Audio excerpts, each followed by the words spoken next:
सुप्रभात बच्चों। हिंदी व्याकरण की कक्षा में एक बार फिर से आप सबका बहुत बहुत स्वागत है। आज हम पढ़ेंगे पाठ नंबर 18, जिसमें हम पढ़ेंगे मुहावरे तथा लोकोक्तियां, इडियम्स एंड प्रोवर्ब्स। तो बच्चों, ये मुहावरे और लोकोक्तियां क्या होती हैं, इनकी हमें भाषा में क्यों आवश्यकता पड़ती है?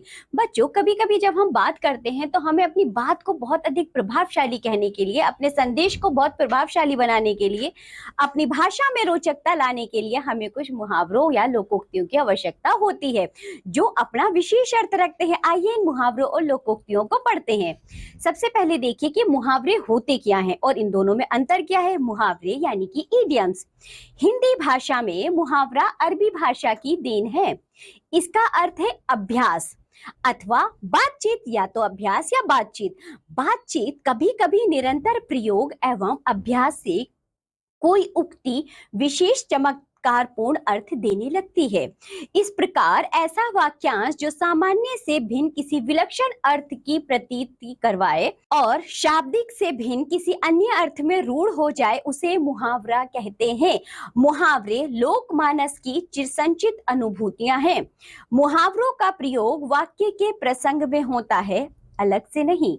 यदि कहा जाए कि 9 2 11 होते हैं तो यह सामान्य कथन ही होगा, मुहावरा नहीं।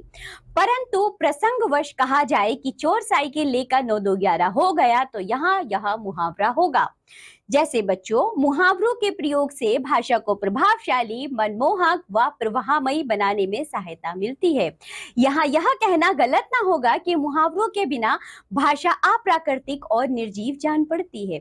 आज मुहावरे हिंदी भाषा में विचारों की अभिव्यक्ति का अभिन्न एवं महत्वपूर्ण अंग बन गए हैं। तो बच्चों, आपको समझ में आया हमें मुहावरों की आवश्यकता क्यों होती है? चलिए आगे बढ़ते हैं। अब देखिए बच्चों, प्रोवर्ब्स क्या होते हैं, यानी कि लोकोक्तियां। लोकोक्ति लोक जमा उक्ति से बना ये शब्द है, जिसका सामान्य अर्थ है लोक में प्रचलित उक्ति। लोकोक्तियां भी मुहावरों की तरह ही मानव जाति के अनुभवों की सुंदर अभिव्यक्ति है। लोकोक्ति जनसामान्य के द्वारा प्रयोग में लाया जाने वाला परंपरागत कथन होता है। ये ऐसी तीखी उक्तियां होती हैं जो श्रोता के हृदय पर सीधा और गहरा प्रभाव डालती हैं। लोकोक्तियां भूतकाल के लोक अनुभवों का परिणाम होती है तथा वाक्य के रूप में प्रयुक्त होती हैं। इन्हें साधारण बोलचाल की भाषा में कहावत भी कहा जाता है। मुहावरे तथा लोकोक्तियों में अंतर जानिए जरा। मुहावरे तथा लोकोक्तियों में अंतर निम्न बातों से स्पष्ट है। देखो बच्चों, मुहावरा जो है वह वाक्य खंड होता है, तो वहीं जबकि लोकोक्ति वह पूर्ण वाक्य होती है। इस अंतर को आप याद रखेंगे। मुहावरे वाक्य के बीच में प्रयोग किए जाते हैं, अतः वाक्य का अंग बन जाते हैं। लोकोक्ति वाक्य का अंग नहीं होती, उसका प्रयोग स्वतंत्रता रूप से वाक्य के अंत में उदाहरणार्थ किया जाता है। पूर्ण इकाई होने के कारण लोकोक्ति के स्वरूप में परिवर्तन नहीं किया जा सकता, जबकि मुहावरे के शब्द वाक्य के अनुसार परिवर्तित हो जाते हैं। तो बच्चों, देखा आपने ये कुछ अंतर होते हैं। मुहावरे का प्रयोग सदा वाक्य में किया जाता है और लोकोक्ति का प्रयोग बच्चों उदाहरण के रूप में वाक्य के अंत में किया जाता है। जो मुहावरा होता है बच्चों, वो वाक्य का अंग बन जाता है और मुहावरे में अपनी भाषा के अनुसार बच्चों कुछ परिवर्तन भी कुछ शब्दों में किया जा सकता है, लेकिन लोकोक्ति में कोई परिवर्तन नहीं किया जा सकता। चलिए आगे बढ़ते हैं।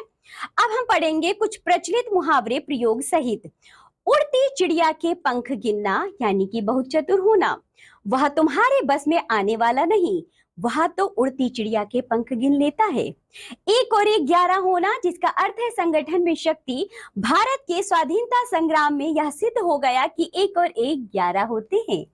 एक आंख से देखना, जिसका अर्थ है एक समान समझना। माता पिता अपने सभी संतानों को एक आंख से देखते हैं। कंधे से कंधा मिलाना, जिसका अर्थ है पूरा सहयोग देना। स्वाधीनता संग्राम में भारतवासियों ने कंधे से कंधा मिलाकर अंग्रेजों के विरुद्ध संघर्ष किया। काला अक्षर भैंस बराबर, जिसका अर्थ है अनपढ़, वह अखबार नहीं पढ़ सकता, उसके लिए तो काला अक्षर भैंस बराबर है। कलई खुलना, जिसका अर्थ है रहस्य का पता चल जाना। चोरी करते पकड़े जाने पर साधु की कलई खुल गई। कमर कसना, यानी कि तैयार होना।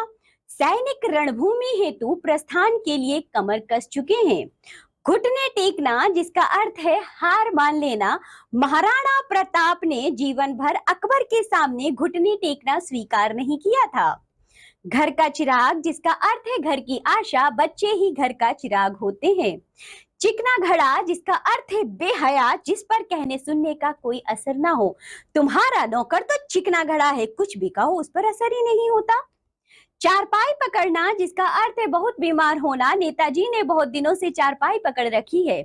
छक्के छुड़ाना जिसका अर्थ है पैर उखाड़ देना, युद्ध भूमि में भारतीय सैनिकों ने पाकिस्तानी सेना के छक्के छुड़ा दिए।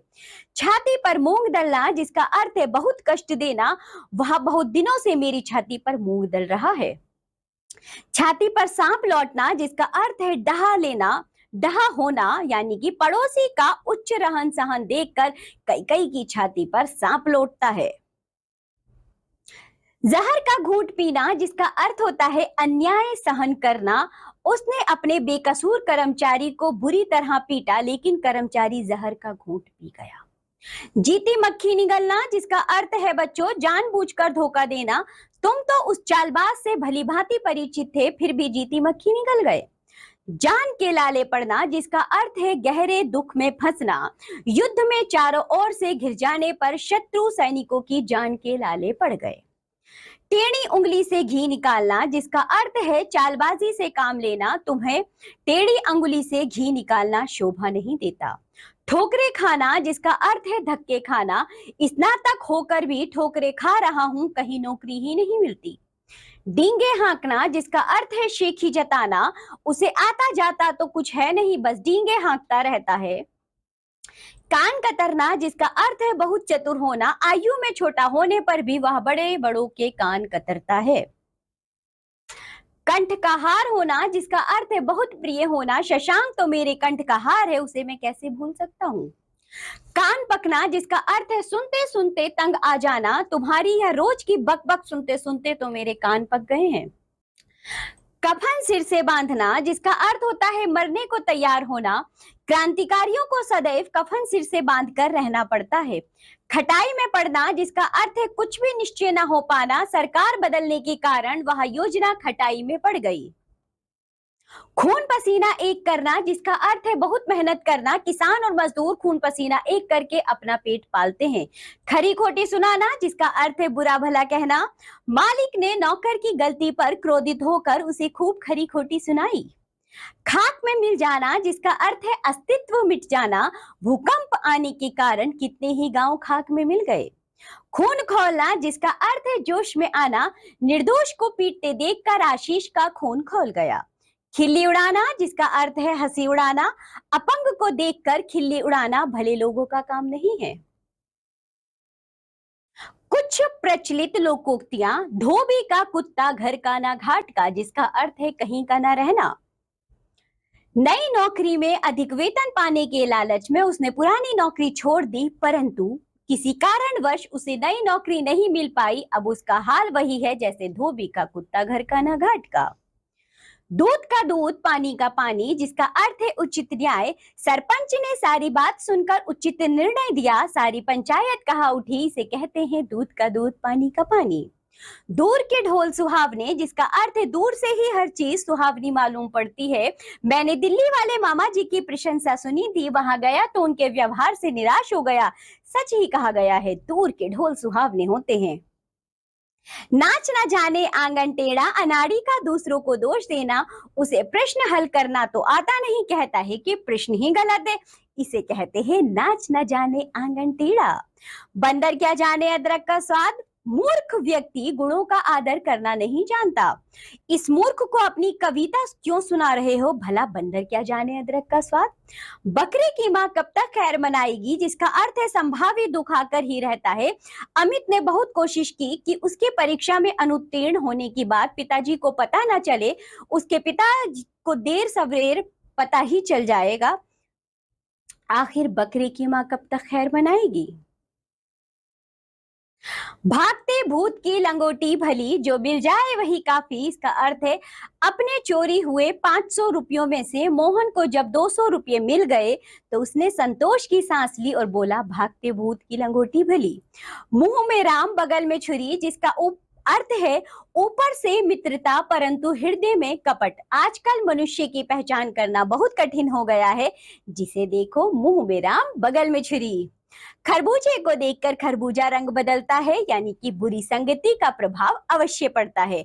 जब से नरेश कीमती लाल के साथ रहने लगा है, सिगरेट पीने लगा है, किसी ने ठीक ही कहा है, खरबूजे को देखकर खरबूजा रंग बदलता है। घर का भेदी लंका ढाए, जिसका अर्थ है आपस की फूट हानिकारक होती है। घूसखोर अधिकारी शत्रु देश को गुप्त सूचनाएं देते हैं, जिनके आधार पर आतंकवादी हमले कर कर जनधन की हानि करते हैं। सच है, घर का भेदी लंका ढाए। चमड़ी जाए पर दमड़ी ना जाए, जिसका अर्थ है बहुत कंजूस होना। बीमार होने पर भी सक्सेना ने डॉक्टर से इलाज नहीं कराया, इसे ही कंजूसी का कारण कहते हैं। चमड़ी जाए पर दमड़ी ना जाए। आगे देखो बच्चों, कुछ और लोकोक्तियां। चोर चोर मौसेरे भाई, जिसका अर्थ है समान स्वभाव के लोगों में जल्दी मेलजोल हो जाता है। लोग बड़ी मुश्किल से चोर को पकड़कर थाने पर ले गए, परंतु सिपाही ने रिश्वत लेकर चोर को छोड़ दिया। आश्चर्यचकित लोग बोल उठे, चोर चोर मौसेरे भाई। चिराग तले अंधेरा, जिसका अर्थ है अपनी बुराई ना दिखाई देना। नेताजी समाज सुधार की बात कह रहे हैं और स्वयं उनका बेटा कितना बड़ा गुंडा है, इसे कहते हैं चिराग तले अंधेरा। चोर की दाढ़ी में तिनका, जिसका अर्थ होता है अपराधी स्वयं भयभीत रहता है। घर में चोरी होने की सुनकर नौकर इधर उधर देखने लगा, इसे ही कहते हैं चोर की दाढ़ी में तिनका। जिसकी लाठी उसकी भैंस, जिसे कहते हैं बच्चों शक्तिशाली की ही जीत होती है। आजकल अपराधी बिना किसी जनाधार के अवैध रूप से तथा बाहुबल के आधार पर चुनाव जीत जाते हैं, इसे कहते हैं जिसकी लाठी उसकी भैंस। तो बच्चों, इसी के साथ ये पाठ होता है यहाँ समाप्त। आज हमने पढ़े हैं मुहावरे और लोकोक्तियां। आप लोग इनका अच्छे से अभ्यास करेंगे और बच्चों मुहावरे और लोकोक्तियों का प्रयोग भी देखेंगे। चलिए अब हम मिलेंगे आपसे अगली कक्षा में, तब तक के लिए बाय बच्चों।